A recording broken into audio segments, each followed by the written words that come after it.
Alors il y a quelques jours, j'ai eu un problème avec mon smartphone, c'est qu'il commençait à cliquer partout, à bouger comme ça, l'écran bougeait comme ça, il lançait des programmes tout seul, il l'écrivait tout seul, donc un vrai problème. Et donc j'ai fait des recherches sur Internet et j'ai eu du mal à trouver la solution, mais aujourd'hui je vais vous en proposer plusieurs si vous aussi vous avez ce même problème pour le résoudre. Donc il faut savoir que les Anglais appellent ça le ghost touch, c'est-à-dire que l'écran voilà, l'écran un peu fantôme qui se met à fonctionner tout seul. Les Français, eux, ont plutôt tendance à dire, voilà, l'écran fou, quoi. Le téléphone qui devient fou. Donc ça, c'est un problème, en fait, qui vient du voltage de votre batterie. C'est-à-dire que, bah, il y a un problème, en fait, électrique entre votre batterie et votre clavier tactile. Donc pour le résoudre, c'est pas compliqué, enfin c'est pas compliqué, ça va quand même vous prendre un petit peu de temps. Alors il y a plusieurs pistes pour ça. La première, c'est d'utiliser votre chargeur d'origine. Parce que souvent, on a tendance à utiliser un autre chargeur, ou si vous n'en avez pas, ben vous en rachetez un, donc ça coûte moins de 10 balles, donc voilà. Ça semble un peu gadget comme solution, mais je vous garantis que ça va déjà améliorer eh bien, la réactivité de votre téléphone. Parce que quand on utilise une batterie qui n'est pas celle du constructeur d'origine, ça a tendance à créer des petits dysfonctionnements sur la durée. Pour ma part, c'est arrivé quand j'ai commencé à utiliser une rallonge, j'ai pris une rallonge comme ça, voilà, parce que j'ai tendance à regarder pas mal de séries, ça consomme pas mal de batterie, j'ai utilisé une rallonge et après ça a commencé à partir en live. Donc attention à ce que vous utilisez, attention au branchement que vous utilisez, mais si vous utilisez le chargeur d'origine, vous allez déjà constater qu'après 1 ou 2 jours, pas immédiatement, alors je tiens à le préciser parce que souvent les gens, voilà, en 30 secondes, ils essayent la solution, ils disent «Ah, ça marche pas!» Vous connaissez ça par cœur, voilà. Et donc, en 1 ou 2 jours, vous constaterez quelques améliorations. Si vraiment ça n'améliore pas la situation, bah, la première chose à faire, ça va être de changer la batterie de votre téléphone, mais ça peut être un petit peu compliqué. Et ça, c'est la deuxième solution. On change complètement la batterie de son téléphone, mais parfois, bah, il faut démonter le carreau. Voilà, c'est un petit peu compliqué. Il faut démonter le carreau. Il y en a qui sont beaucoup plus simples. Vous retirez le cage, vous dévissez quelques vis, et hop, vous enlevez il y a une petite fiche, vous enlevez la fiche, vous remplacez par la nouvelle batterie que vous pouvez acheter bien sûr sur Amazon ou sur la plupart des sites de téléphonie. Donc il y en a, c'est pas compliqué, si vous avez 20 balles à dépenser, allez-y, faites ça. N'hésitez pas, si vous n'avez pas 20 balles à dépenser, je vous propose maintenant d'autres solutions qui sont plus temporaires mais qui peuvent aussi vous aider et qui parfois marchent. Alors la première de ces solutions temporaires, comme c'est un problème d'énergie, ce qu'on peut faire c'est réduire la luminosité de son téléphone au minimum. Comme ça on économise un petit peu d'énergie et l'énergie est mieux répartie en quelque sorte.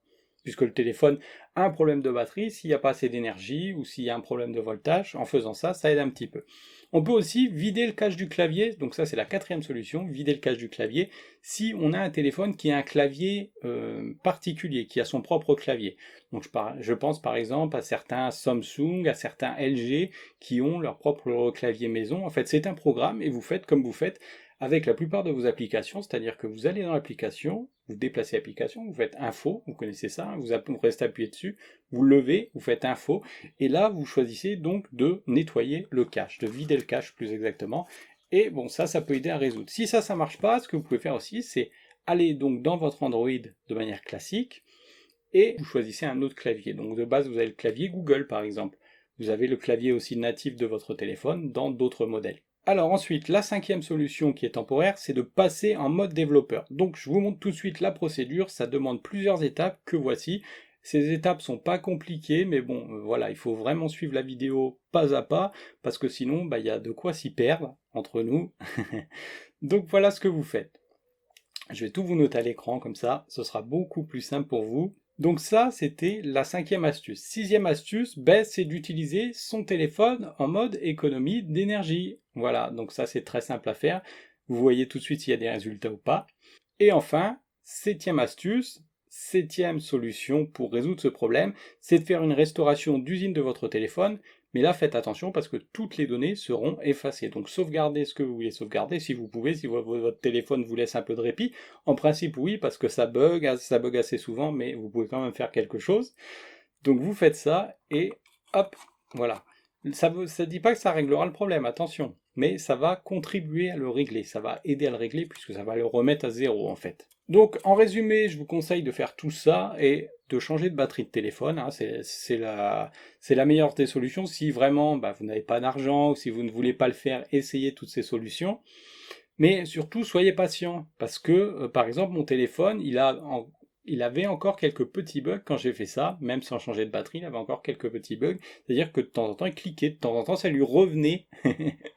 Voilà, il y avait une petite récidive, j'ai envie de vous dire. Donc voilà, soyez patient, mettez en pratique toutes les astuces que je vous ai données dans cette vidéo, et puis ça devrait déjà aller mieux. Voilà.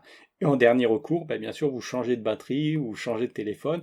Mais voilà, j'ai envie de vous dire, après 2-3 jours, ça devrait être bon. Et si c'est pas bon, me gueulez pas dessus, hein. Moi, je propose des solutions.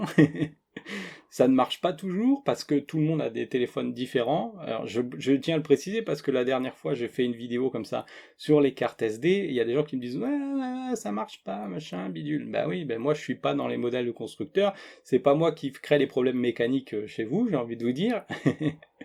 Donc voilà, moi je donne des solutions, ça marche pour moi, ça ne marchera peut-être pas pour vous, mais en tout cas c'est une piste à suivre. Donc pour le reste, je vous dis à très vite. Allez, salut!